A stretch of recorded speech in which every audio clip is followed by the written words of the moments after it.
Welcome to the Pandemic Response Reading Series. We are, as is evidenced by the chat, gathering from all over the world in this case, which is amazing. But I want to begin our time together by acknowledging where I am broadcasting from and the sort of territory that this work tonight is rooted in, which is on Treaty 1 territory, the traditional territory, the Anishinaabe, Cree, Oji-Cree, Dakota, and Dene peoples, and the homeland of the Métis Nation. And I'm very grateful for my home on this land, as well as for the blessings in my own life that have allowed me to do this work, to celebrate and acknowledge brand new spring books in the world. Please, please, please do what you can to support these and other authors and our independent booksellers and our independent publishers. Every one of them needs your support these days more than ever. So as you've seen in the chat, Ariel is providing a code for, I think it's 30% discount off both Magdalene and Sean's terrific books. So do take advantage of that deal. I also want to express my deep gratitude this evening for those of you who have donated to help support me in the effort of running this series. It's a lot of work, of course. It's very meaningful work. I do appreciate the financial support so much, partly because it's allowed me to boost up my Zoom license so that I can open the webinars to more than 100 people. And as you can see tonight, we're definitely taking advantage of that. We've got 148 people on viewing right now and nearly 200 people registered for this event. 2 more events are coming up this spring. I have some fall events in the works with some great authors, great names. And so stay tuned to hear about that. But I wanted to tell you about a really special event this Sunday. I'm providing the venue for an African-Canadian response to the pandemic and recent uprisings that we've seen. It'll be hosted and it's being organized by writer Valerie Mason-John. And the event will feature a panel discussion with writers, academics, and activists from the Black community, such as poet George Eliot Clark and poet and scholar Dr. Afua Cooper. So please do come to that. It's going to be, I think, amazing and really valuable, especially for those of us who are learning and really taking all this in and understanding the depths of the situation in our own country as well. And on Thursday night, I will be reading from my novel, which recently won the Margaret Lawrence Award for Fiction. It came out last fall, so it's a new-ish book called This Has Nothing to Do with You. And I'll be joined in conversation with the one and only Ariel Gordon, who has convinced me to do this, and I'm really grateful for her support. So for all of this, you can take a look at laurencarter.ca/PRRS, and you can register through that webpage. You can also like our Facebook page if you're on Facebook, and occasionally I tweet, but I'm not as much of a tweeter, and I'm pretty much absent from Instagram because I can't figure it out. So in a moment, I'll hand you off to our host, but I also want to remind you, if you have questions through the evening for our authors, we will be having a Q&A at the end of the reading and discussion. So drop those questions not into the chat box, they just tend to get lost, but into the Q&A tab, which you'll find either at the bottom of your screen or at the top if you're on an iPad. Also do, if it comes to you throughout the evening, please do say who the question is for. And that would be helpful when we start that part of the evening. Yeah, and as I've said, the chat through the night, if you want to chat with people, feel free, or give feedback or give your congratulations. All right, so that's the end of my my discussion. It's my pleasure to introduce our host tonight. And our host is Royden Loewen. Royden is a professor of history and chair of Mennonite Studies at the University of Winnipeg. And here's Royden now. His most recent book is Horse-and-Buggy Genius, Listening to Mennonites Contest the Modern World. He also contributed a chapter to After Identity, Mennonite Writing in North America. I'm glad to have you here, Royden, and I will leave you to it. Thank you. Thanks, Lauren. And welcome to 154 folks now. And obviously one of the great side benefits to a Zoom meeting is that Sean's friends from Alberta and Magdalene's friends from Ontario and friends from around the world are actually tuning in. So this is really exciting. And I think we may have more people participating here than if we'd had it at McNally Robinson. So that's great. So yeah, it's a great honor for me to introduce both Sean and Magdalene tonight. I know both of them from various very distinctive ways. And I was reflecting on that and thought that in a sense, there are, we in one hand, we may not have had two books that were more distinctive from one another. One's by an established literary scholar, one's by a doctoral student in history. Magdalene's a deeply rooted Mennonite, self-identified as a Canadier from the West Reserve in the book. I'm not sure whether, I forget whether Sean self-identifies, but I hope he won't sue me for telling you that he is actually the son of a Mennonite Brethren, ex-Mennonite Brethren minister, Paul Patterson, who I first encountered at Mennonite Brethren Bible College in the 70s. And I think Paul was a new convert to Mennonite. So Sean is technically what we would call a non-ethnic Mennonite. Magdalene's a very well-established scholar from the University of Toronto. From her book, we gather that she's attended pretty well every literary or poetic Mennonite Studies conference in existence, and seems to know everybody. Sean is, I think he's introducing himself to the wider world here as a scholar of Mennonites. Again, my own interaction with both of them have been distinct. I first met Magdalene at a dinner party she may have forgotten in Toronto in 2008 at the home of Anne and Harvey Dick with my wife Mary Ann. And of course, I had heard about Magdalene a lot and read her stuff, and so it was with some trepidation that that we made that encounter. Sean, on the other hand, I think had some trepidation when he met me because he approached me to be his MA thesis supervisor in my office some years ago. So two different encounters. The two books also that we're going to be looking at approach strikingly different moments of time, but they're both nevertheless moments in time and significant moments in time in Mennonite history from my perspective through the lens of history. Magdalene's talks about a cultural renaissance or a literary coming to roost, a cultural surge at the end of the 20th century, and Rudy Wiebe and Di Brandt and Pat Friesen and Wanda Coop, Dave Bergen, Al Reimer, Hildy Fraze-Thiessen, Wanda Coop, Benjamin Horsch. The name goes on. She calls it an embarrassment of riches at one point.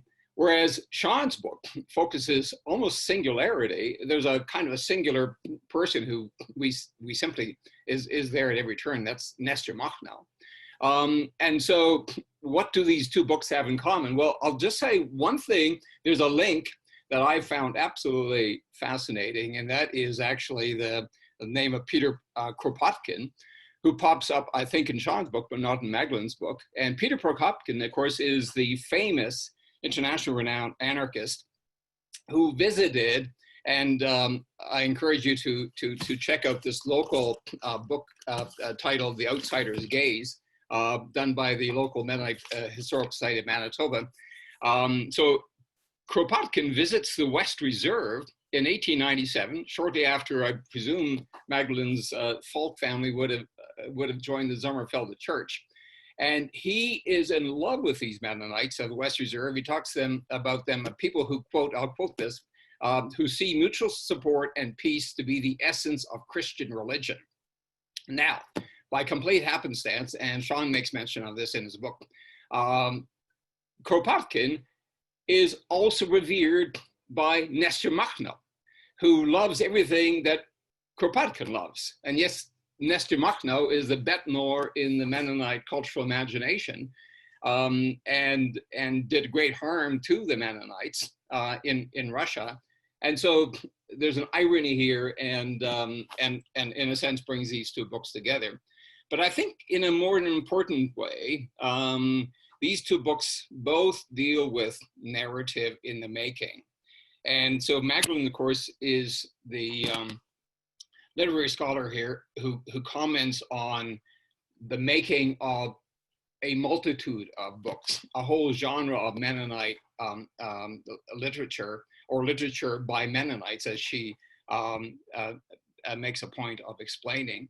Whereas Sean's book is also about a narrative, but it's a narrative not at a time of sort of a crescendo of culture, but of almost a loss of culture.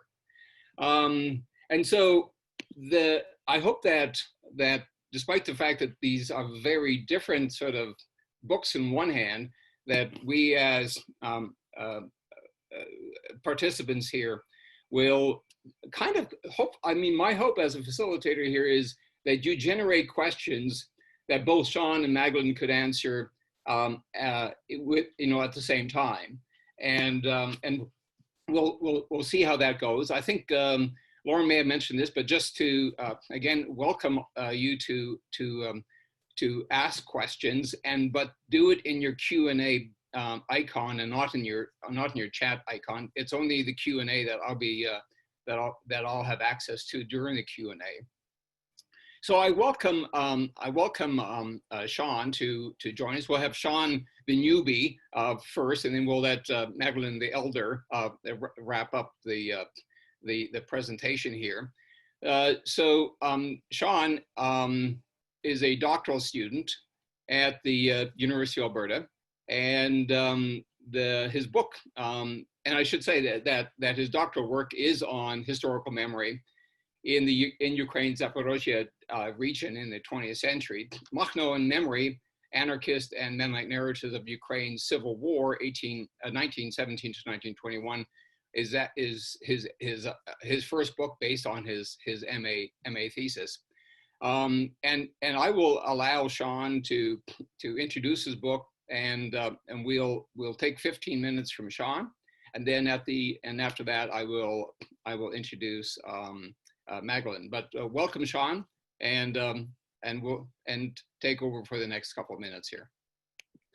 Well, thank you very much, Royden, for that wonderful introduction.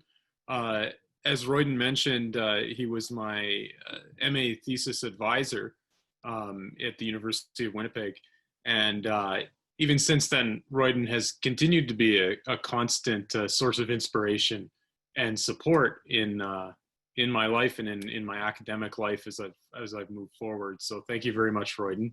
I also want to thank Lauren for organizing this event. It's not exactly how I expected to be launching my book. However, I'm very grateful that this opportunity is there for us to launch our books during this pandemic. And that said, I want to say that I'm also very honored to be sharing this launch with Magdalene Redekop, and I look forward to her presentation as well. Some others I'd like to thank just before I begin are the U of M Press, the team at U of M Press, especially Ariel, for also helping to organize this event tonight. And also some people who I think might be here. I don't know everyone who's in the crowd tonight, But I'd like to thank Margie Koop, Marianne Jansen, Eldon Heinrichs, Marilyn Heidebrecht, and Lorna Dirksen, especially for sharing their family stories with me. I'd also like to thank Hans Werner, Andriy Zayarnyuk, Colin Neufeld, Colin Darch, and David Bergen for all at various points in the book's production for offering feedback and commentary.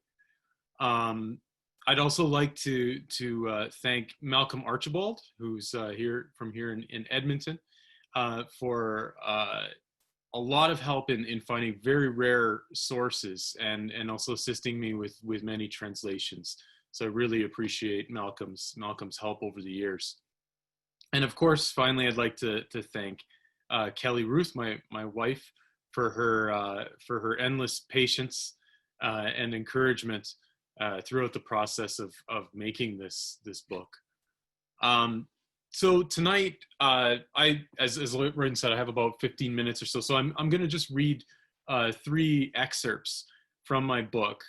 And the first excerpt that I want to read to you addresses a couple questions that I'm very commonly asked when I first meet people and I talk about my book with them.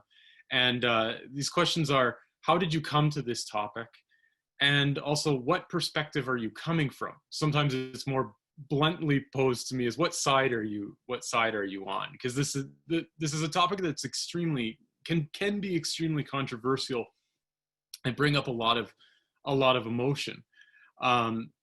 So these questions have made me reflect sort of on the importance of self-positioning, especially as a historian, and being transparent in my methodologies. In terms of the what side question, I've always found it a difficult question to answer, because I feel it sort of approaches my project maybe from the wrong angle.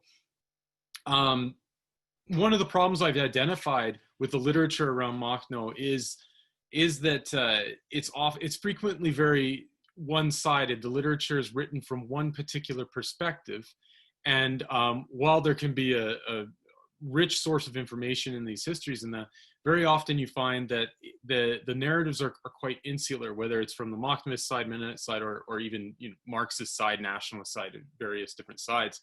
And I find that the risk of these insular narratives is that they exclude perspectives that don't necessarily support the view that it's being written from.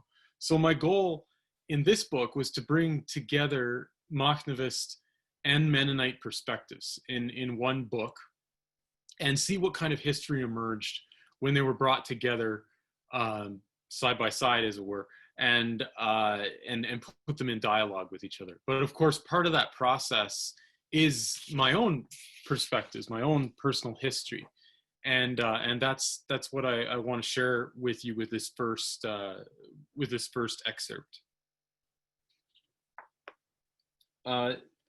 This book seeks to tell a difficult story from 2 sides. The historical memory of Makhno is especially contested between today's Mennonites and the global anarchist community. To the former, Makhno is a sadistic character who perpetrated extreme violence against their parents and grandparents during the Russian Revolution and the ensuing civil war period in Ukraine. By contrast, many contemporary anarchists understand Makhno in heroic terms, as the revolutionary leader of a movement that liberated workers and peasants from capitalist exploitation. Furthermore, Makhno is often celebrated in Ukraine as a regional hero. In his hometown, public statues, memorials, museum exhibits, and even a limited edition coin minted by Ukraine's central bank all hail Makhno as a populist hero. Mennonite and pro-Makhnovist assessments of history could not be further apart. This book is about the origins of these 2 radically diverging narratives. Through memoirs, histories, diaries, and archived documents, each group's narrative representations of the Mennonite-Makhnovist conflict are explored. Of particular concern to this study is how each group constructed the other as an enemy, and how each side legitimized and protested its use of violence. Central to these narratives is Nestor Makhno and their authors' assessments of him as a hero or villain. In certain ways, my personal relationship to the topic of Makhno embodies this narrative divide. As a young undergraduate, I became fascinated by the philosophical writings of the Russian anarchist Peter Kropotkin. I was specifically attracted to Kropotkin's theory of mutual aid as a critical factor in human and animal evolution. Kropotkin himself visited Canada in 1897 and wrote a largely positive report about Mennonites living in Manitoba's West Reserve. Kropotkin's philosophy was also a major influence on Nestor Makhno. It is through this connection that I first encountered histories of the Makhnovist movement written by its participants Peter Ushinov and Volin. These histories emphasize the movement as a liberatory force championing direct democracy for peasants and workers and an egalitarian communal way of organizing society. However, when I returned home from university and told my friends and family about this fascinating movement I had read about, I learned of a completely different history. My family history is linked to Ukraine in more ways than one. My grandmother was born in Ukraine's Volhynian region to a German Baptist family. They first arrived in Ukraine as colonists in the 18th century at the invitation of Catherine the Great.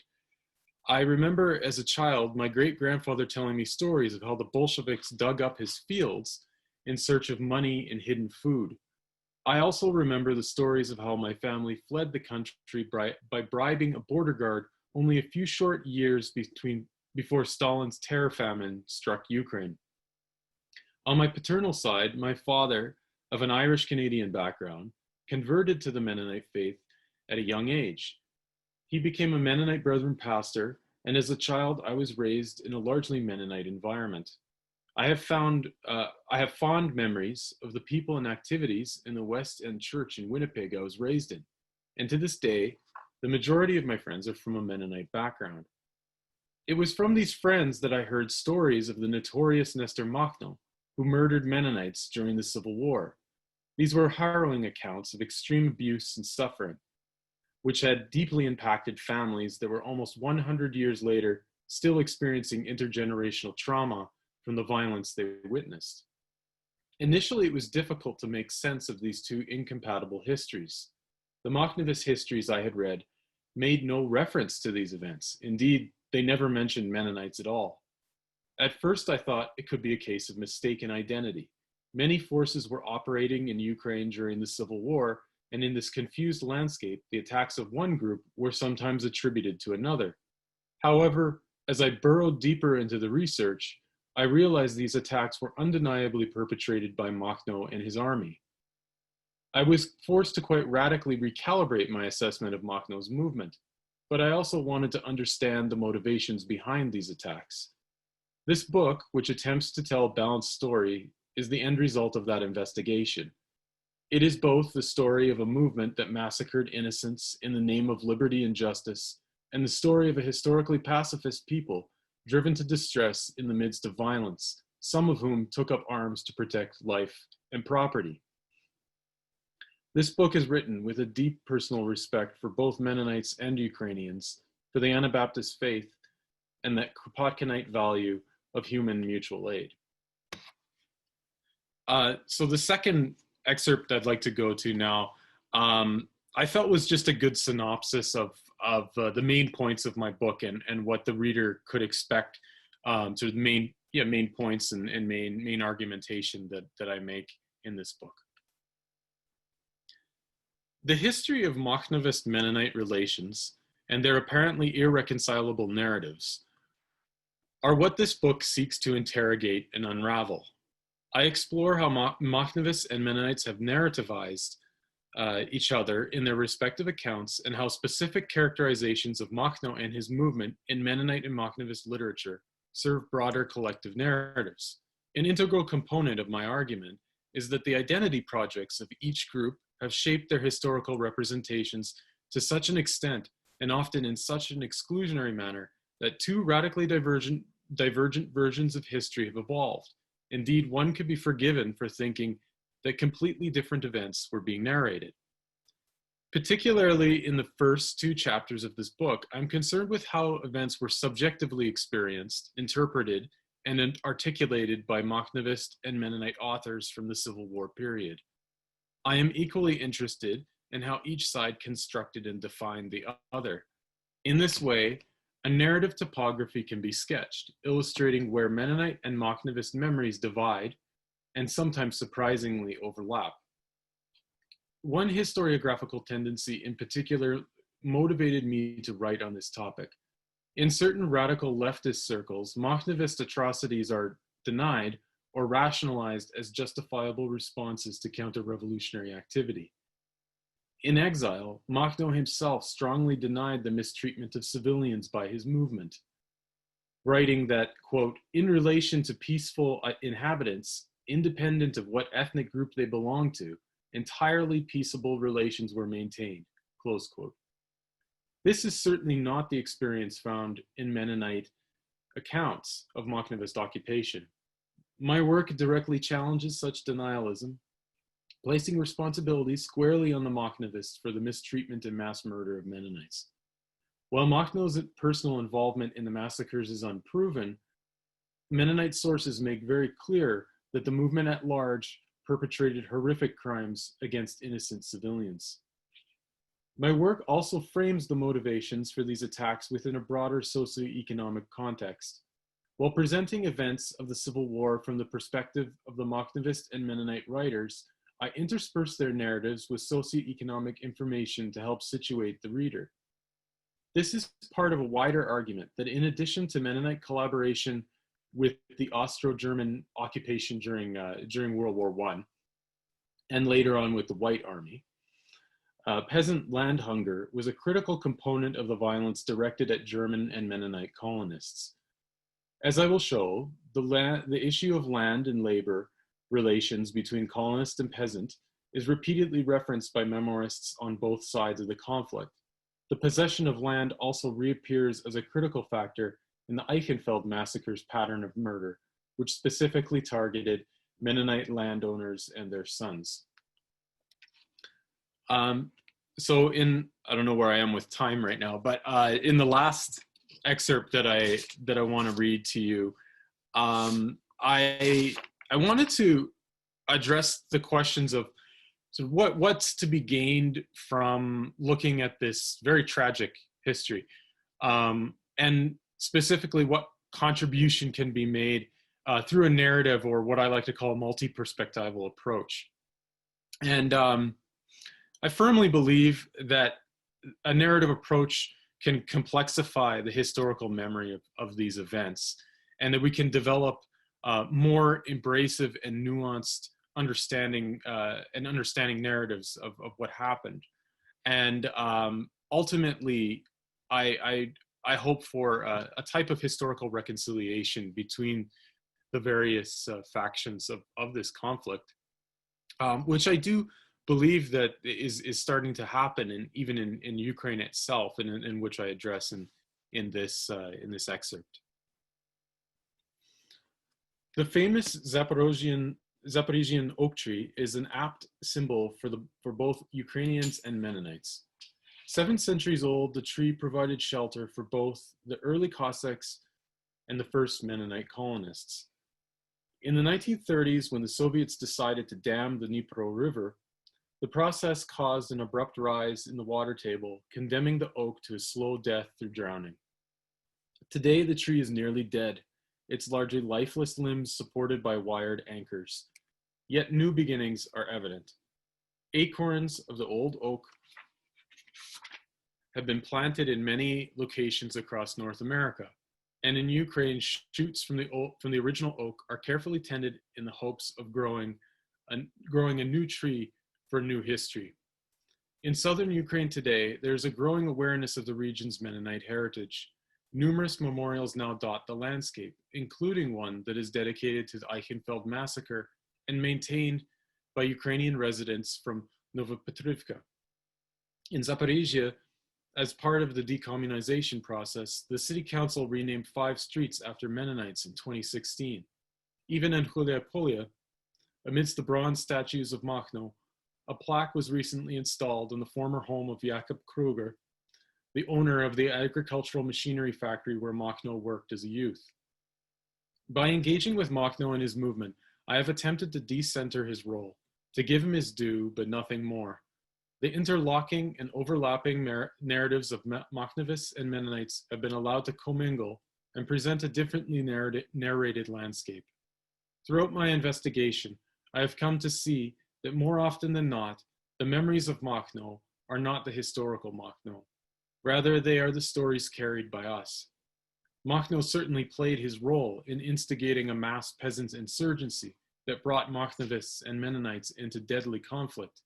But Makhno also frequently serves as a metonym through which cultural narratives are told, be it the revolutionary justice sought by anarchists or the suffering experienced by Mennonites. However, the conflict's roots extended far beyond Makhno's life, or even the immediacy of the Civil War. Reflection on Makhnovist Mennonite violence compels us to meditate not only upon the Russian colonization of southern Ukraine and the socioeconomic tensions it created, but also on how different peoples became entangled in this system and constructed powerful cultural narratives around it. These narratives, the stories through which Ukrainians and Mennonites lived, played a pivotal role in how events were understood and how violence was rationalized. Thank you. I'll pass it now on to Magdalene. Well, you'll actually pass it on to me, Sean, so I'll exercise my prerogative as the Mennonite bishop here.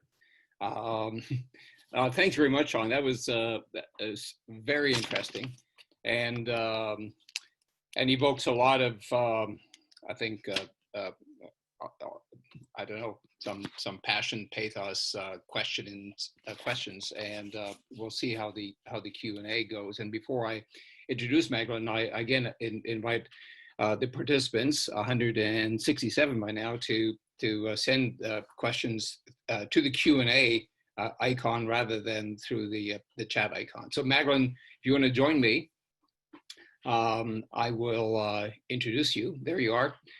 So welcome. And Magdalene is Professor Emerita of English of Literature at the University of Toronto. She is the author of numerous works. Recently, Mothers and Other Clowns: The Stories of Alice Munro, and as with Sean's book, I think we'll let Magdalene introduce her own book titled Making Believe: Questions About Mennonites and Art. And I welcome you to give your presentation, Magdalene. Thank you, Royden. Thanks very much, Royden. So here I am. My first ever virtual book launch. Is virtual a synonym for unreal? I have a real glass of wine here, almost finished it actually. I hope you are similarly fortified. Everything seems a little unreal for us these days. On the other hand, something about this situation right now seems also familiar to me. During the years of writing Making Believe, which was over a decade, alas, my audience was always invisible to me, just as you mostly are now. But I did see all your names scrolling by and some of the warm messages, which I will read later. And so this is a real launch because you have made it so. I thank you for being here with us. And a very big thank you to the amazing team at the University of Manitoba Press. David Carr, Jill McConkey, Glenn Bergen, David Larson, and now Ariel Gordon, who is with us. I literally would not be sitting here celebrating the publication of this book if it were not for their combined efforts. When I got that first email from you, Ariel, suggesting a virtual book launch, I did a double take and thought to myself, "Dat jij plaats nog schijn." That's Low German for, it might end up being fun. Might. We all know about these Zoom glitches. We're all making the best of it, but it's not the same, is it? For sure, having all 5 of my planned book launches canceled was no fun. It didn't help that I knew it was wrong to feel sorry for myself when there were people dying. I worried out loud to my husband that I would end up catching at my own book launch. We've been cooped up here long enough for him to be all too familiar with my various complaints. But hey, when times are tough, send in the clowns. He suggested I sing a familiar song. I am Maggie, hear me bitch, buy my book and make me rich. That's a parody of a feminist anthem. Here's a question. If people are laughing or groaning at your virtual book launch and you can't hear them, is it still happening? If I thanked all the people to whom I am indebted, I would quickly use up what's left of my 15 minutes. But I must thank Lauren Carter. In Making Believe, I point out that a crisis is not inherent in events. What is happening now, quoting W.B. Yeats, is that mere anarchy is loosed upon the world. It is response that defines a crisis. And Lauren's pandemic response series illustrates what I argue for in my book, to bring people together for productive dialogue and collective acts of imagination. I would go so far as to say that we will destroy the planet if we do not find ways of imagining together that respect differences while at the same time finding common ground. I realize that Making Believe is an unusual book. In the Apologia, I provide an explanation for why I wrote it, and I won't rehash that here. What I will do, because as it happens, I am sharing this virtual stage with a historian, is to begin by reading a few short excerpts from a section called Dealing with Mennonite History. My book is an invitation to listen for dialogue, but also an urgent call to respect different histories. If time warp resonates widely in post-colonial art around the world, then the crucial thing to remember is that it takes different forms depending on different histories. Lazy pieties that affirm unity by erasing differences among groups do not result in productive dialogues of the kind that might ameliorate conflicts. Only a respectful awareness of different histories can do that. When Frederick Jameson coined his now famous slogan, "Always historicize," he referred to it as the one absolute, and one may even say transhistorical, imperative of all dialectical thought. He pointed out, however, that historicizing can take 2 paths, the path of the object and the path of the subject. My choice, like his, is the latter, a foregrounding of the interpretive strategies or codes used by subjects. I consider this to be a logical consequence of my focus on art, and it's not just narrative, by the way, it's music and visual arts as well. In the days before his death, Tony Judt argued eloquently in conversation with Timothy Snyder that mythological narratives are sometimes so powerful that getting the actual history right becomes almost impossible. He concluded, based on his own experience with Zionist myth, that to allow memory to replace history is dangerous. This passage was brought to my attention by anthropologist James Urey, who is well known for his many fine books on Russian Mennonite history. Like Urey, I have found that the collective memory of Russian Mennonites can act as an obstruction, especially when it takes the form of a martyr myth. I notice, however, that the 2 historians, Judt and Snyder, said nothing about where art fits into this picture. In between the unreliability of memory and the facts of history are the stories and songs and pictures and, yes, myths, without which human beings cannot survive.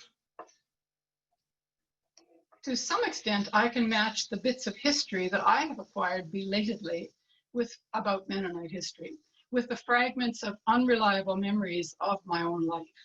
My continuing confusion makes me think that it is futile to rail against artists for not knowing the history of their people.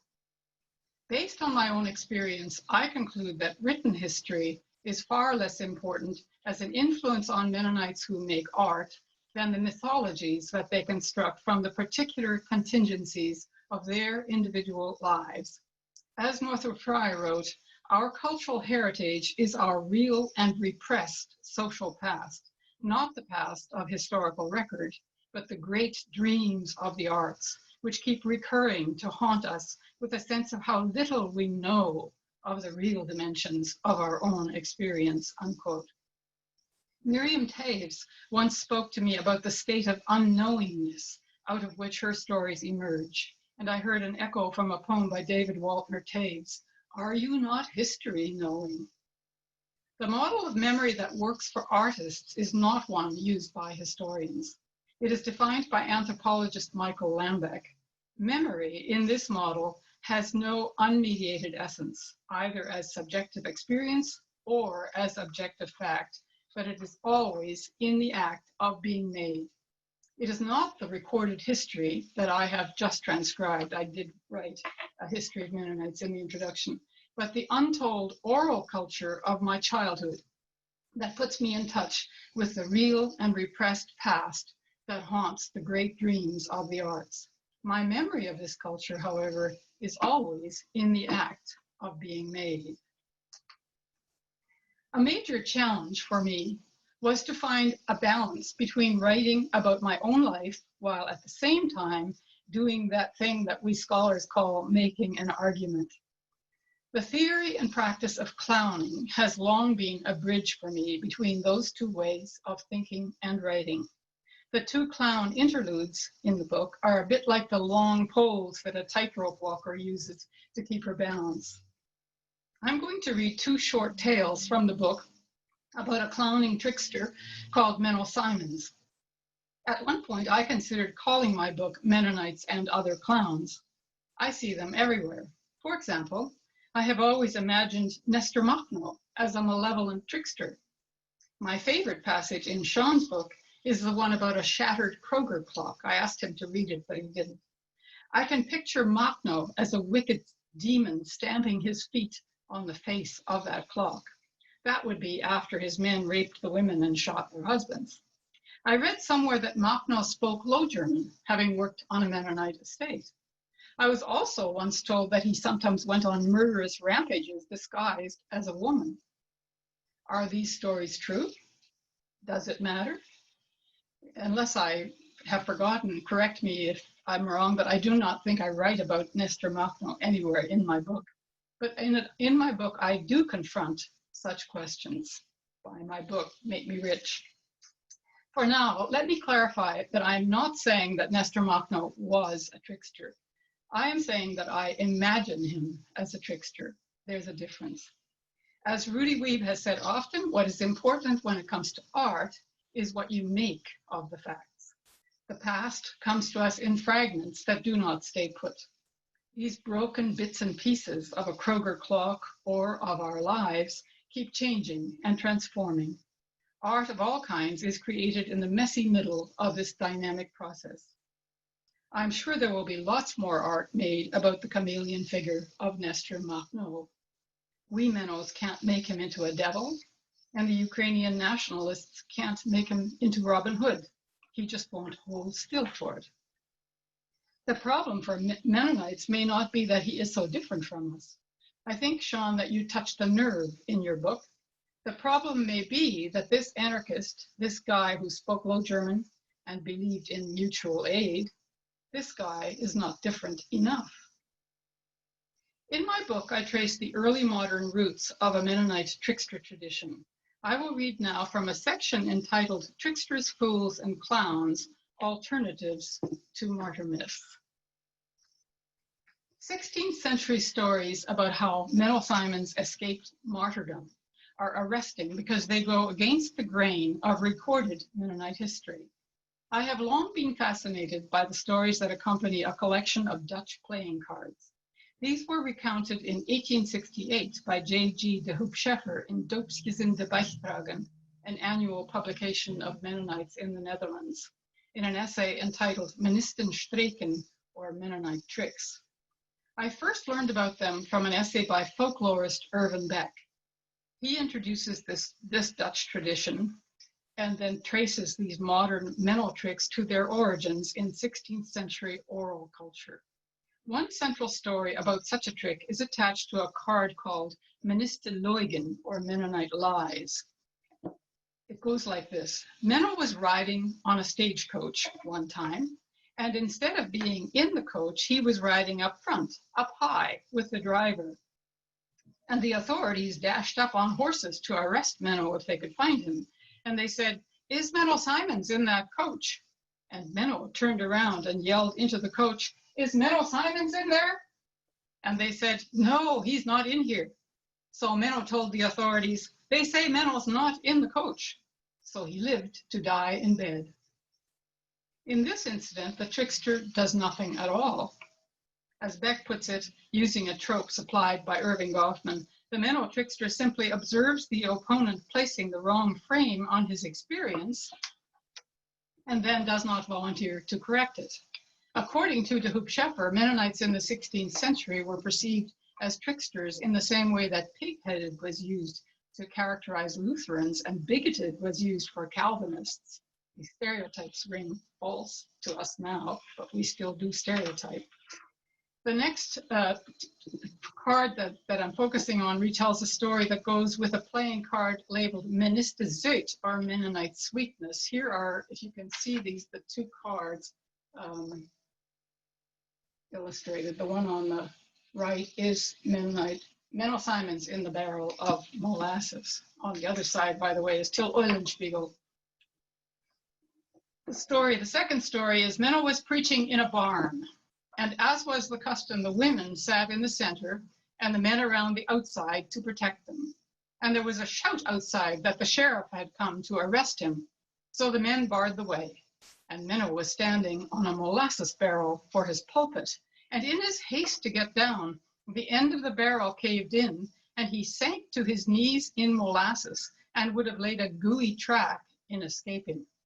And so all the women in the front row took one long lick of molasses off his hosen. And that explains why Mennonite children in Holland to this day have a sweet tooth. Beck describes this story as explicitly etiological and sees this Menno both as a foolish buffoon and as a quasi-divine figure near the creative origins of Mennonitism, who has given us the ability to survive. Far from being a saintly martyr, this Menno is a picaro or rogue and makes his escape with impunity. Beck's cogent conclusion is that the trickster stories validate Mennonite culture, not Mennonite theology, but the compromised culture that has emerged in applying ideal to reality. I was astonished the first time I looked at Minister Zoet by the image of a helpless Menno, hands thrown up in the air.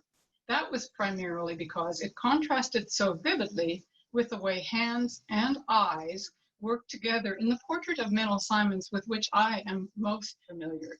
It is an etching done by Arent Hendricks in 1948.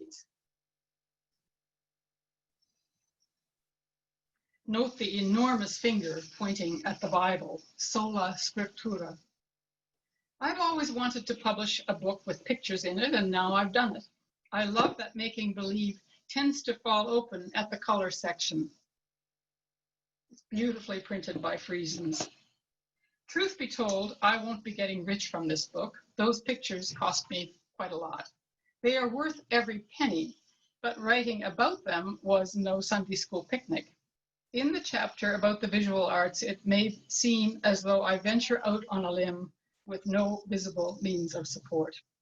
Scholarship about Mennonite history is voluminous and excellent, and I think more easily funded than scholarship about the visual arts. But on larger questions about aesthetics, however, I was very lucky to have, from the very beginning, the encouragement and support of Linda Hutchin, a scholar as famous for her generosity as she is for her brilliance. She is in the audience now. Thank you, Linda. Linda has kindly agreed to do a virtual Q&A about my book sometime in the not too distant future. I will be posting about that on the Facebook page for Making Believe, so stay tuned. But right now, Sean and I look forward to your questions and comments. Thank you very much.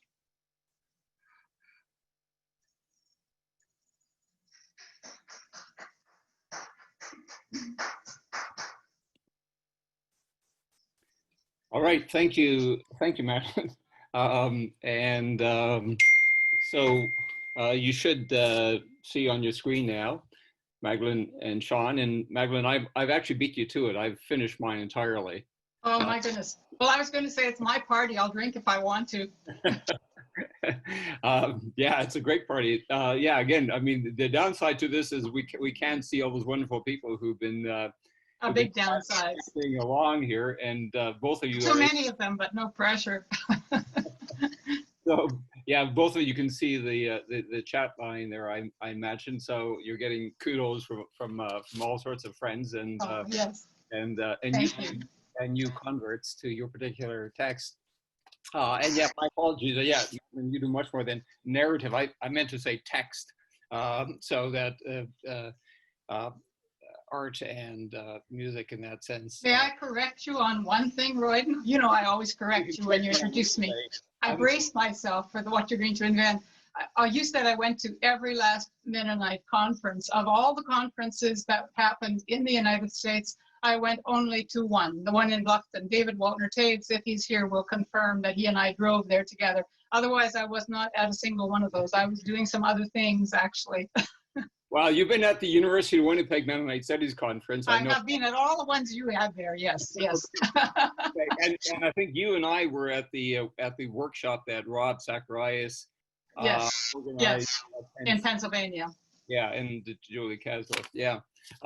So, and actually, that's where I think we first began, serious exchange at Toronto. When at that dinner party, I was just mesmerized by all your credentials and your don't be nonsense your vast knowledge of the literary canon, etc.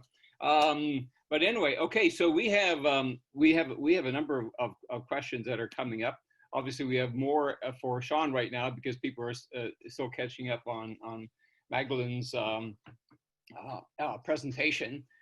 So we will. I will sort of try to mix it up here. So I'm not going to go necessarily the way we would do it at McNally Robinson and just recognize people as they raise their hands, but to see whether I can make up something as we go along here and bring and seek to bring both Magdalene and Sean together. But we begin with a question from David Bergen, which I think may have been meant for Sean, but I think could probably be extended to Magdalene too. And that is, could you speak of the importance in having a third-party observer involved in the narrative of a community's story? And I think that's directed to Sean, but I think I would like to sort of create an iteration for Magdalene and ask how that then, how the fact that you are sort of an actor within your own book, how that affects the way you relate to folks that you write about. So I think that that question could be certainly directed to both of you. Sean, you want to start? Yeah, sure. Yeah, I mean, I've thought a lot about this, and especially in history, particularly if you're studying a realm of history that you're not necessarily part of the ethnic group. With me, it's sort of an intermediary, like you said, a non-ethnic Mennonite. So I'm sort of this intermediary realm. But I do believe that having sort of people from outside of the community looking in, it often it adds new perspectives that you otherwise wouldn't get. I think that's extremely important in realms like history and such. So I don't know if that fully answers it, but yeah. All right. Magdalene, you want to? I don't think I will, because I don't really understand the question. I think it was directed at Sean and doesn't really. doesn't really make sense to me. David Bergen is a brilliant novelist. I hang on every word he writes in his fiction, but I don't understand this question. So Okay, unless well, it's not reworded, I'll just pass. all right, because the and my apologies here. It is not David Bergen. It is a David Berg. So. Oh, okay. Oh, I see. Okay, David Berg. Okay. Yeah. Well, whatever. I think it was a question directed at the specific narrative analysis that Sean does brilliantly in the Nestor Makhno book. But let me, as the facilitator, ask you, nevertheless, Magdalene, about your take as a commentator on literature of people that you, in fact, know and rub shoulders with, and how that process works when you analyze, you know, the genre that you yourself are in fact an actor in. Oh, it's just endlessly complex. I have written, for example, with my sisters who are both watching. And so if you are writing, I'm not from that group of Mennonites that experienced the trauma of Nestor Makhno, so we wouldn't have been writing about that. But whatever, when you write with family, then it's very intimate. The wrestling that you do like that, the different versions, the different narrative versions. At the other extreme, or not other extreme, but on another level, which I think is something that Sean was suggesting, is if there is an outsider who comes at Mennonite stories as defined as an outsider, then that creates a particular set of rhetorical challenges and challenges for the art. I'm not talking about history, I'm talking about the art. And in my chapter, which is called Us and Them, Real Toads in Imagine, Real Minnows, whatever they call it, something, I've forgotten my own titles. But I have a chapter which is specifically about the construction of us and them. And in that chapter, for example, Glenn Gould, who constructed a radio series called The Quiet in the Land, is in many ways more Mennonite than any of the Mennonites he interviews.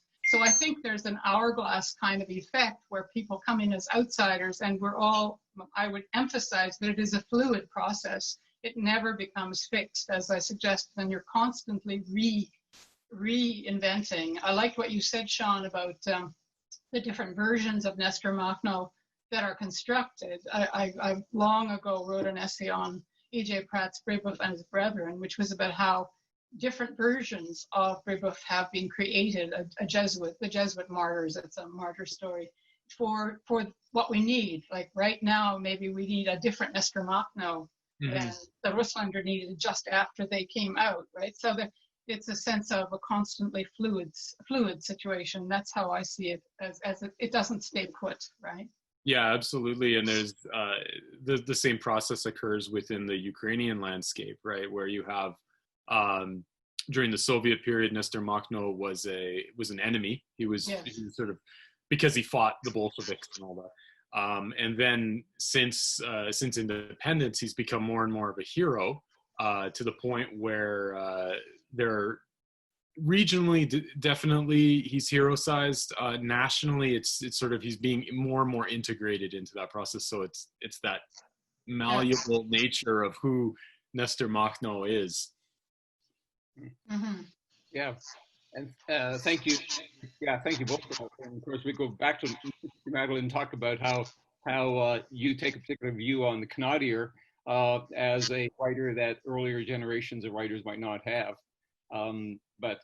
Okay, let's see whether we can get through some of these other questions. So we have a question here from Colin Darch for Sean. Congratulations, first of all, for your book, Makhno and Memory.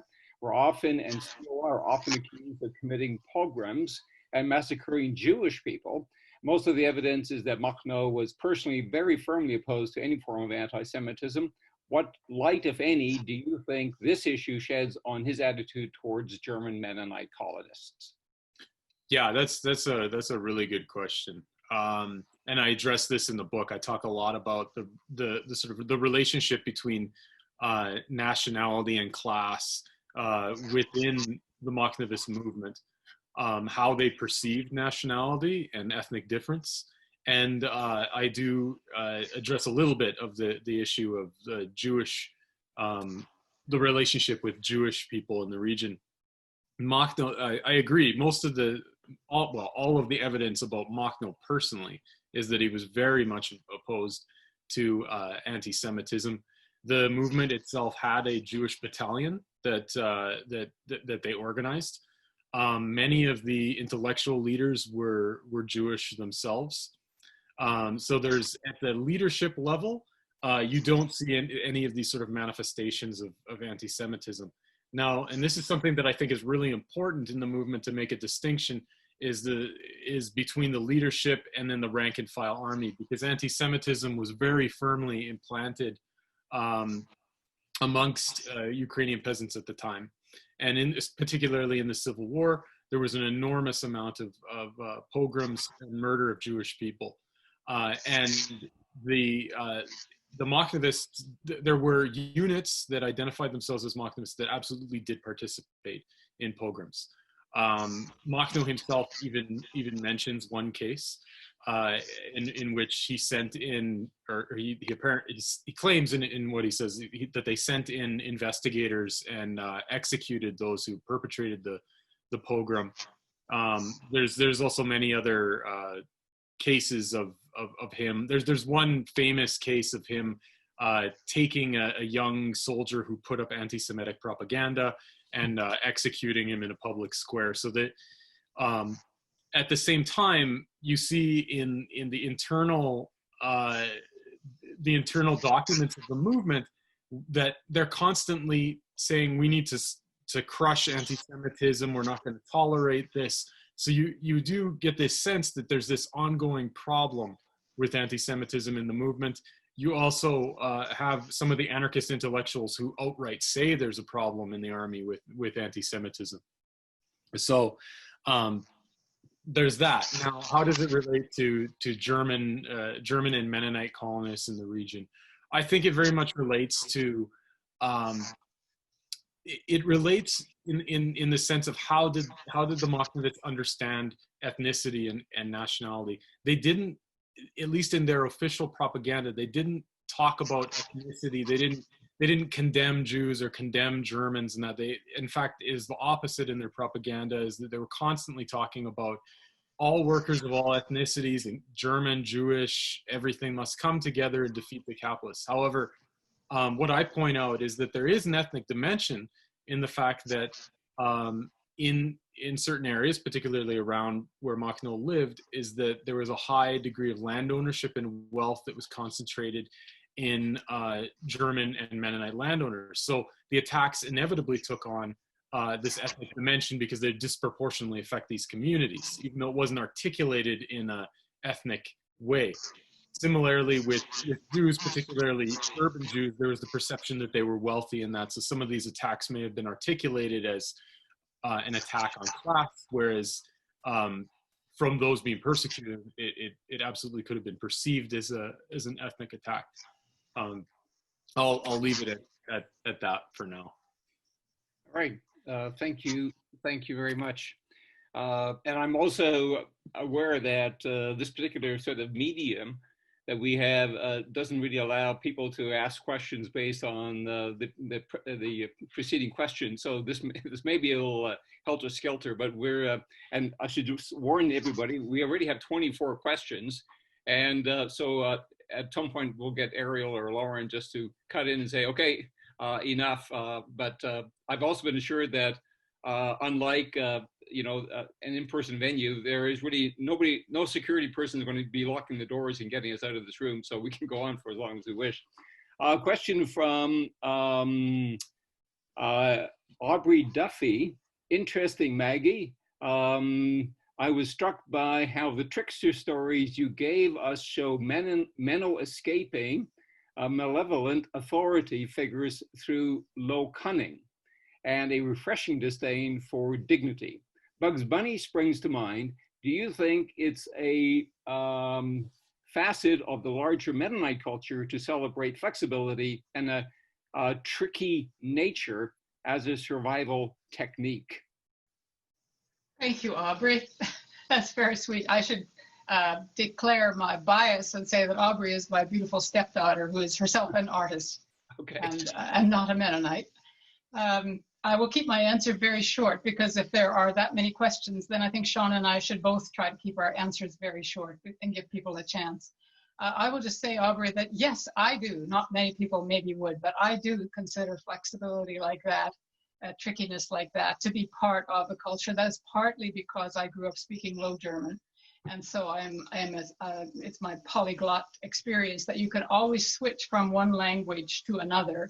And although the story that I read about Menno Simons is in English, translated into English, of course, there are other stories which make it very clear that in various Mennonite cultures all over the world to this day, you switch back and forth among languages, and it's the translation, it's the constant need to translate that makes for flexibility. And I think that's the part of my Mennonite culture that there are many parts I do not like, and my book is not about my Mennonite heritage, but that is one part of Mennonite culture that I love, that I'm very grateful for. Thanks, Magdalene, and thanks also for a little counsel here for us all to keep our comments short till we get through all these questions. So a question from Rosemary Heidenreich, the former book review editor of Journal of Mennonite Studies. For Sean, I wonder if you know the novella by Joseph Kessel called Makhno and Memory. My apologies, Rosemary, my French is really bad. In it, Makhno comes across as even more of a monster than on Mennonite accounts. Yeah, this again is in relation to Makhno and Jews. Kessel was notorious for accusing Makhno of being a pogromist, particularly anti-Semitic pogroms. Largely that book is considered fictional and not very reliable. It doesn't really correspond with any of the sources that I've seen. And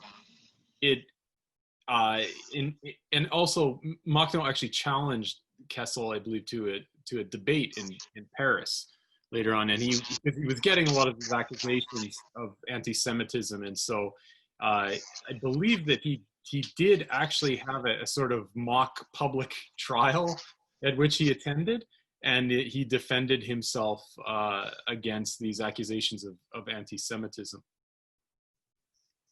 All right, thank you. And another question for Maggie. Magdalene, you seem to have a lot of friends who know you by Maggie, so we will... That's okay. You will just have to tolerate that. I forgive you, Royden. Doreen Claassen, I think from Newfoundland. Maggie, could you explain how you linked the tent revivals of the 1950s with the flowering of Mennonite artistic expression, especially with literary works in the decades that followed? Oh dear, it takes me quite a bit of time in the book to track that, what I consider a root, and I suppose it may not have been identified before, but I traced the root of the Manitoba, specifically the Manitoba explosion of writing that happened peaked in the 1980s. I see it as having roots, not the only roots, but I see it as having important roots in the late 1950s during the revival movement, specifically the Brunk revival movement. I have since heard from other readers who have had other revival experiences, but that happens to be the one, the Brunk one happens to be the one I had and that many others had. And that was frankly quite terrifying for adolescents. There were also thrilling things about it, but it was quite terrifying. And out of that came a fundamentalism and a literalism of thinking that was more you could say, and I think James Urey has said this, so I'm not totally alone out on this limb, that it was more traumatic for Mennonites who were in some of the most conservative churches, which tended to be people like me, the Canadier, the so-called backward, who were viewed as backward by the Russlander, people who still spoke Low German and who were in more quote-unquote conservative churches. And so those Mennonites from those Canadier groups who came to the Brunk revival meetings did not have the upwardly mobile trend towards High German and English as pronounced, were I suppose you could say some of us, they're potentially traumatized, but rebelled. The obvious figure is Patrick Friesen, whose rebellion created a body eventually, what started as rebellion, but didn't stay there, a body of poetry. But Die Brandt, Patrick Friesen, later Armin Wiebe at the time, and later Miriam Toews are all from backgrounds that are Kleingemeinde, whatever, more conservative groups where they were adolescents and teenagers during that revival movement. And so I see the Renaissance on one level, the 80s Renaissance, as a counter-awakening. It's not the Great Awakening, but it's a counter-awakening where artists, not just writers, visual artists, musicians, writers, are fighting back against the notion of a literalism, the literal reading of the Bible, which in Mennonite context with plain style, and the plain style is the only style, and it's not just aesthetic issue, it's a moral issue. So I see it as a widespread resistance that takes many, many different forms. So that's about it. I'm surprised I was able to sum it up at all. Thanks for the question, Doreen, because it got me to say what I think is one area where I'm hoping that there will be response. There needs to be more study of the repercussions of any revival movement, but that one was very, very important, in my opinion, for the subsequent cultural renaissance among Mennonites in Manitoba, at least.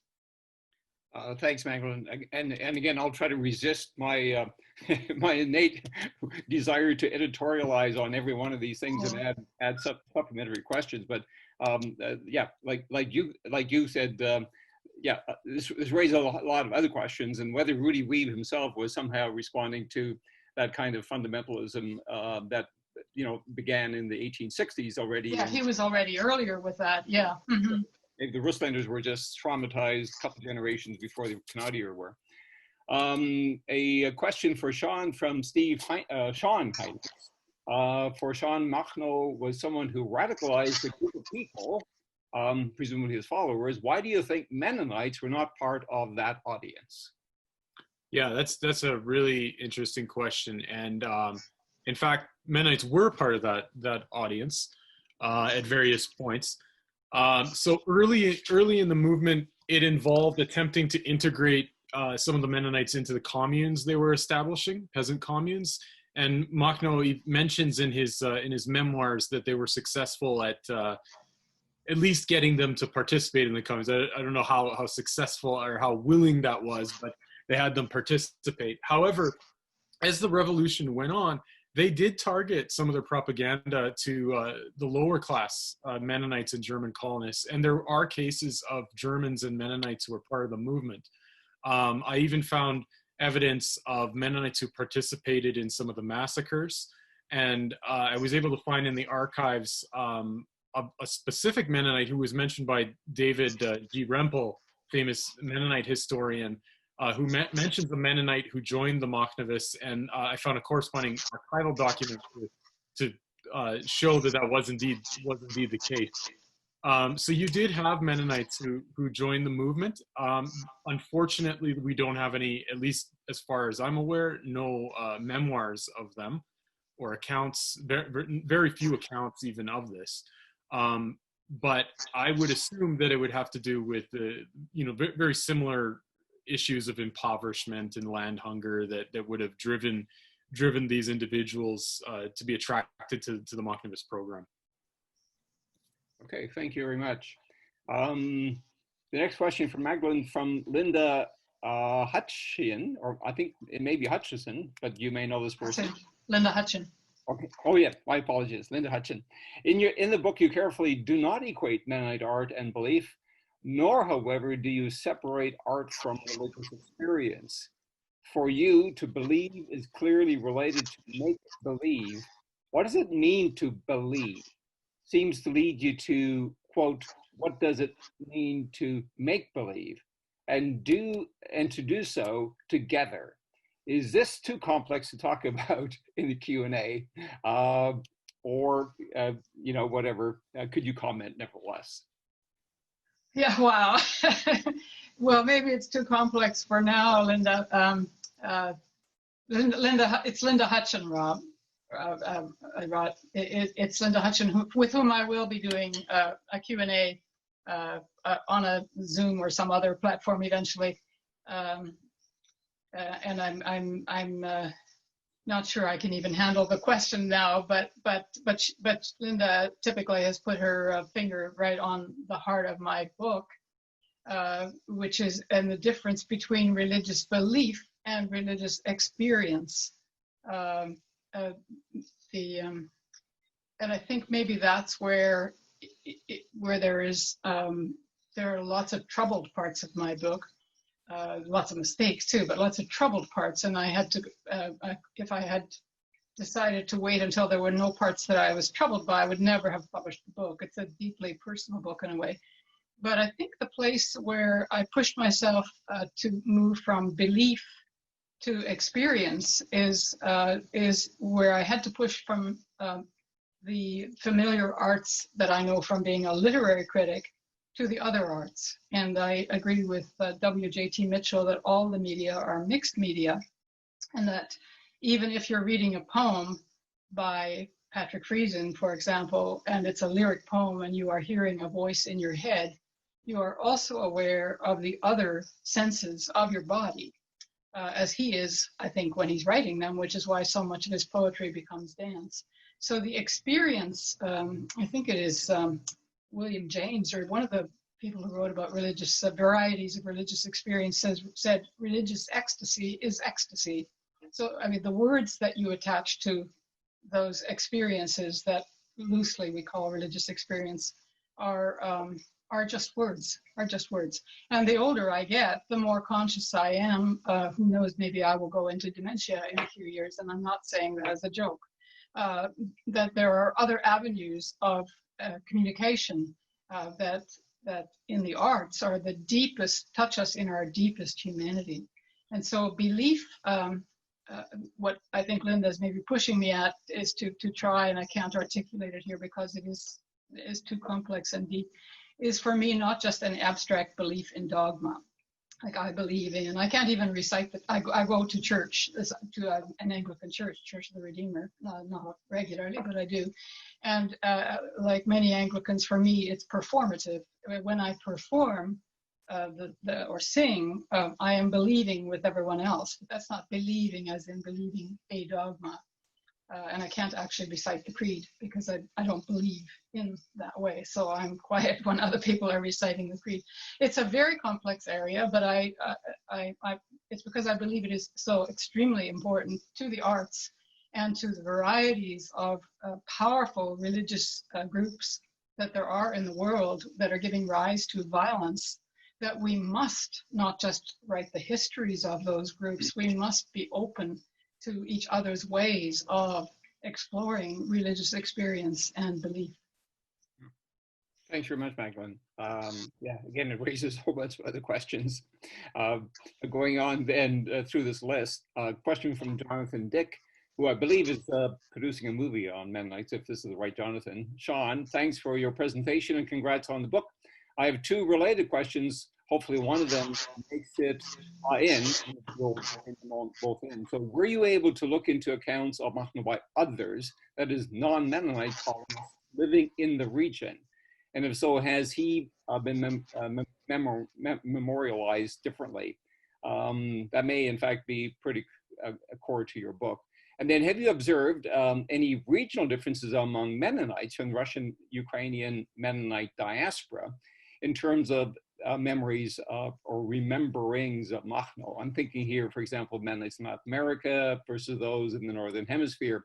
Have particular groups of Mennonites inherited those memories differently? And again, you might respond more to the second question than the first, which I think you already may have addressed earlier. Yeah, I think I addressed some of that with the Jewish memory of Makhno in that region, and Jewish memory is divided because there's those who believe that the Makhnovists and Makhno himself committed anti-Semitic pogroms, and then there's those who see Makhno as a hero. And I've met a couple people who said that they're their parents considered, who lived through that period, considered Makhno a hero and a protector of Jews. So you sort of this very divided memory, depending on the personal experience of the family. In terms of non-Mennonite German colonists, I unfortunately never came across any extensive memoirs of Makhno, which I would think that there would be out there. But I haven't come across anything from those communities. But I do discuss how German colonists are represented by the Makhnovists, because they do make quite an appearance, particularly in Makhno's memoirs. Of course, there's also the peasants of the region who have divided memory of Makhno as well. You have those who heroicize Makhno still to this day, and then you have those who considered him sort of this a very chaotic and violent figure that wasn't a positive influence in the region. And so you can find this in some of the memoirs that I've looked at, as you have negative accounts of Makhno. In terms of the regional differences, I didn't come across so much regional differences in the memory of Mennonites, although I think that's a really good question that might want to be looked into in more detail. What I did find, though, is that the memoirs divided more along those who remained non-resistant or pacifist, and those who joined the Zelbschutz, is that sort of the lines along which you saw real differences beyond just sort of the variation of perspective that you would normally get. Also with Latin America, that is a community I haven't looked at. So that would be somewhere that definitely would be in need of research to see if there's stories and memoirs in Latin American communities about Makhno. I've traveled quite a bit in Latin America, and I can say that people there, mostly of Canadian descent, in fact, often conflate their own sort of history with Makhno and talk about the revolution driving their people from Russia in the 1870s. Next question from Athena Thiessen, I think maybe from New York, not quite sure. And if I know her genealogy, she's actually part Canadian and part Russlander, so from Magdalene. Do you see any patterns with regard to discordances between themes of Mennonite fiction and themes of Mennonite history? I just warn you, Magdalene, that you're speaking to two historians here, so please don't be unfair to us. Was that from her or from you? Oh, that was editorializing at the end, yeah. I am very well aware that I am in a historical context here, a context of historians. I don't think I needed that reminder. We have a lot of friends here, so. Yeah, that's right. They're invisible. You're visible. The question was, I'm now going to have to repeat it. Was there a disjunction between what the historians are writing and what the literary people are writing, or no, something like that? Discordances between themes of Mennonite fiction and themes of Mennonite history. Yes, obviously there are plenty of discordances. I think we could pay tribute to the writers and the other artists, but the writers have worked with narrative, so they are more easily identified as a Mennonite. That they have been courageous enough to explore the dark underside of Mennonite history, that even if historians have not smoothed it over, there is a whole different way of writing about shunning. Well, the obvious example is shunning. That there are writers who wrote Patrick Friesen and then Miriam Taves and really many others have written stories about shunning from points of view that are not neatly, tidily aligned with Mennonite history or trying to get the facts right, but that are touching that mythic core that I was talking about, the deeper humanity that is reacting where you write in response to these repressions, frankly.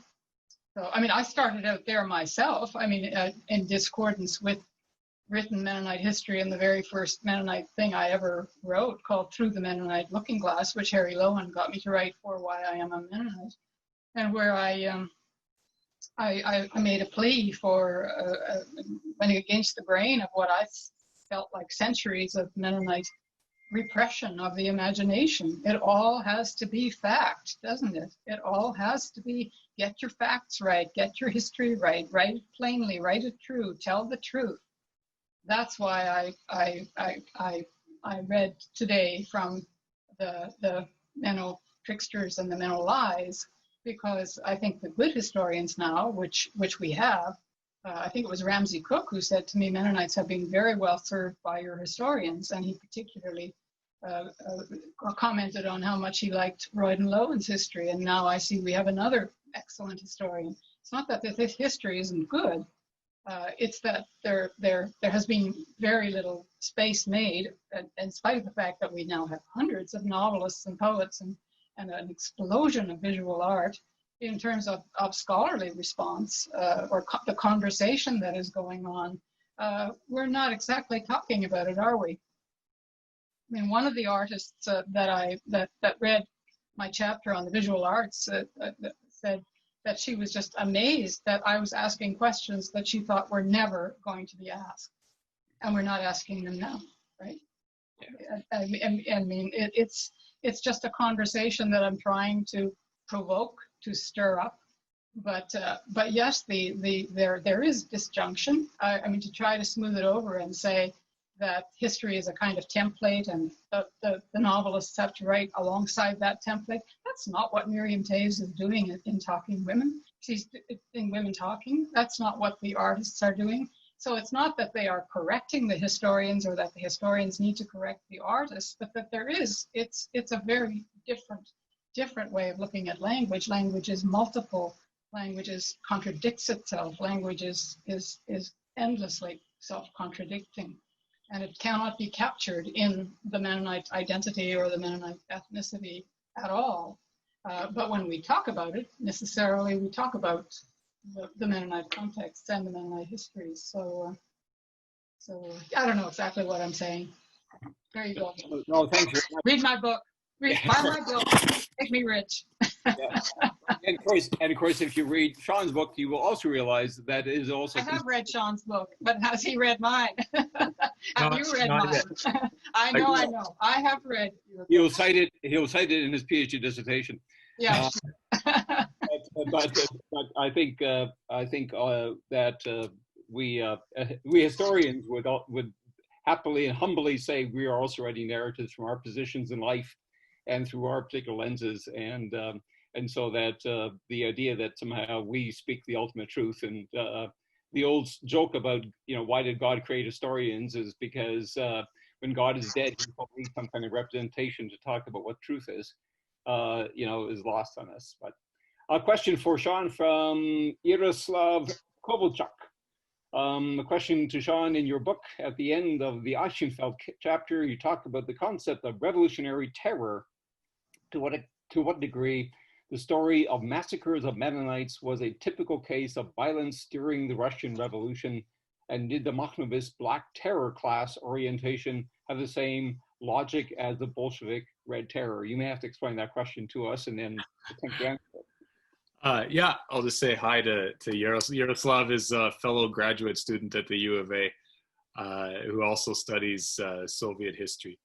But so yeah, I mean, I guess it's a question of a comparative question, right? Of the Makhnovist terror, which was, I mean, Makhno even mentioned Black Terror or Anarchist terror as far back as the 1905 revolution, when he was involved in an anarcho-communist local group in which they were burning down local manors. So there's the Black Terror, and the Black Terror, which was used to destroy some of these Mennonite villages, versus Bolshevik Red Terror. I would say that there are similarities, particularly, as the question says, with the class orientation of both, and how the ideology can constrain and dictate what actions are considered viable, or what actions are considered allowable in the context of civil war versus what actions are beyond the pale. However, I think that when looking at each of these events, there's always a local logic that has to be looked at. So you can have actions being sort of constrained by ideology, but you also need to look at the local factors which often operate outside of ideology. This is a big question, so maybe I'll leave it at that so that we have. Right, because a number of questions have now risen to 31. So at some point we'll have Ariel and Lauren. Hey, Royden, I demand equal treatment. Sean has his thesis supervisor here. You have to bring my thesis supervisor here. Her name is Jay McPherson. Unfortunately, she died many years ago, but she translated Low German rhymes for me, and I really think you ought to be able to produce her to make it a level playing field here. So far, I haven't had a question from her, so. No, I said she's died. Can you hear me? Yeah. Yeah, I was black humor. I'm sorry, my apologies. I was clowning. Well, yeah, the question. Well, yeah, here's a question from Tanis McDonald, who Magdalene will know. A question from Magdalene. Can you say more about clowning practice as it appears in your book or in your scholarship in general? Interesting question. Thank you, Tanis.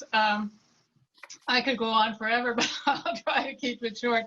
My clowning practice, as described in the book, I have the two clowning interludes. So the first one is me clowning with a Low German character that I've constructed called Sush Bunk. And the second one, which was very, very different, is clowning with pachinko masks, a kind of clowning that I studied with a clown teacher called Sue Morrison. And both of those ways of clowning, the clown interludes in my book are, I think you'd have to say, very elliptical. They're just there to gesture towards the importance of the practice of clowning for what I am doing when I'm thinking through my response to art. But for sure, the clowning with masks was life-changing for me. The Sush thing was fun.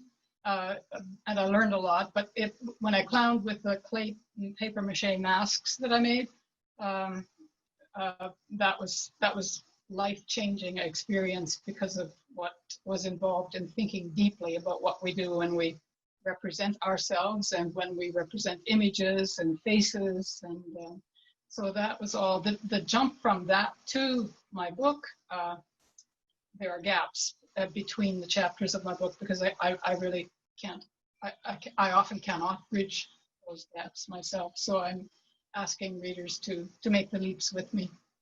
Hi, Lauren. Thanks, Magdalene. I found those parts of the book very, very provocative. Question for John from Linda Thiessen-Weeb. Oh, I think Ariel wants to jump in there. Oh, I said Lauren. I meant Ariel. They look so much alike. All right. I think our numbers are dropping down, and I think if we could restrict ourselves to 2 more questions. This has been amazing, and I've loved it, but if we could maybe, restrict ourselves to 2 more questions, and then we'll say goodnight. Thank you so much. Okay, so maybe I will. Okay, I mentioned Linda Thiessen-Weeb, so I'll read her question, and then there's a number of questions here that are addressed to both of you. So maybe I'll try to skip over to those then. For Sean, what surprised you most in your research? Yeah, it surprised me most. I think two things. There's how narratives and how the so-called facts of history can change, right? Change depending on who's writing it, and even when it's in the hands of historians. And that was something that surprised me, was how sources would sort of their meaning would quite radically change depending on which historian was writing it, right? So when you go back to the source, in a lot of cases, I was like, oh wow, well this doesn't say that to me, right? So I think that's just evidence of how difficult it really is to nail down, particularly who Makhno was or what his movement was. The second thing that I want to mention is there were, as Magdalene mentioned before, there had been a lot of rumors that Makhno worked for Mennonites as a youth, and I had heard about that also heard about that for a long time. I was able to find one of his earliest memoir, in which he mentions that he worked on the farm of a family named Jansen. And I was actually able to find the descendants of that family who live here in Alberta and develop a relationship with them. And that's been very moving for me, because they were aware of their own family, and they actually have a family history of, or a family oral history of Makhno working on the farm as a youth and actually being friends with one of their family members. So I found that was quite surprising to sort of see those two narratives come together like in that way in my research and in the sources. Thank you very much. A question from, then I hope that Lauren might allow us to ask two more questions. Oh, I should say, Howard Dick asked a question, let us know again how we can order books. And so I will answer that. Go to the University of Manitoba website, and or we'll let Lauren tell us at the end again how we can order them. But Andrew Unger, I believe he is our Manitoba-based person with a particular eye to a comical perspective on Mennonites. I wonder if there are parallels between the conflicting views of Makhno, hero or villain, to the conflicting views of Mennonite writers and artists who may also be, hero or villain, who are also often painted as heroes or villains, and indeed, depending on the viewer's perspective. So, to a question for both of you, and again, maybe try to keep your answer relatively short. I would just say yes. And I'd ask Andrew Unger to develop that idea. It's an excellent point. I would also agree with that. And something that I don't go into my book is how Mennonite writers have represented, or fictional writers specifically, how they represented Makhno. But there is a distinct difference between how fictional writers represent Makhno, memoirists, historians, and that. So that is something that can be further developed. Absolutely. Yeah, and without a doubt, there are segments of Manitoba's Mennonite population who believe they've been terrorized by Patterson and Di Brandt and Miriam Taves and others. So it's a divided community in that regard. Okay, final question from Sherry Clausen. Again, a question for both of you. My first exposure to Makhno, except from family stories, was through the book Neufeldt's The Russian Dance of Death. And I had the impression reading this that the Mennonites took all the hyperbole that the anarchists spread about at face value. And so I wonder if Sean could talk about the Mennonite interpretation of propaganda in the historical record, and Maggie in terms of literalism as a cultural trait, if at all. Okay, I'll say just a couple of quick words about that. I'm a big fan of Dietrich Neufeldt's book, Russian Dance of Death. I found that it was quite good actually at explaining sort of a lot of the socioeconomic and cultural factors that led to the conflict. In terms of the propaganda, I think Mennonite memoirists and writers, I think to me, it came less from the propaganda and more from lived experience. There is obviously a lot of propaganda around Makhno, and oftentimes and this is one point that I make in the book, is the actions of the army are sometimes projected onto the leadership, and I say there should be a distinction made. But I do believe it was from lived experience. But propaganda, especially in the creation of memory around Makhno, especially when you get into the Soviet propaganda or nationalist propaganda is very big in how Makhno is seen today. But. Right. I could just quickly say to Sherry and to Andrew too, Andrew Unger and Sherry Clausen, two of them, both very fine satirists whose work I follow regularly. I think it was Sherry said, is literalism as a cultural trait of Mennonites, I guess. And yes, I would say that I suppose is a plus for satirists, because people like Andrew Unger and Sherry Clausen, you can use irony, and irony has a sort of an extra edge for a lot of Mennonites, because we're supposed to speak plainly and let your yea be yea and your nay be nay and speak that literal truth, and don't you dare tell a lie, etc., etc. I mean, I joke, but those are deeply embedded values in the culture I grew up on. And so to be ironic, so I guess I'd say to Sherry, that's a plus for you. Go write your novel and have fun being ironic, because your Mennonite readers, some of them will get angry, some of them will love it, some of them, but I think it gives it an extra edge, and there's a lot of playfulness going on with language that is based on or bouncing off that literalism, that ground bed literalism that's there. But yeah, it's dangerous when it turns into fundamentalism, religious fundamentalism, as we all know, but Mennonites are not alone in doing that. Well, yeah, right. And my comment on that would be that Andrew and Sherry probably are more deeply rooted in their satirism in Mennonite culture, and especially Plattdeutsch or Low German, than any sort of fundamentalism that we have encountered. Okay, well, my apologies to all those who had asked questions, and I recognize a number of names. But I guess the fact that there are many unanswered questions itself is sort of a measure of the success of this evening. And so, again, I will now hand off to Lauren. Thank you. Yeah, I just say thank you so very much to everybody that came. I really, really appreciated it. It completely made my day. It's been a fantastic thing to have. I'm sorry I can't see people, and I'm sorry I can't pour you a glass of wine. My husband just brought me some more, so good night. Good night. Yeah, I want to second that. Thank you everyone for coming out and sharing the evening with us.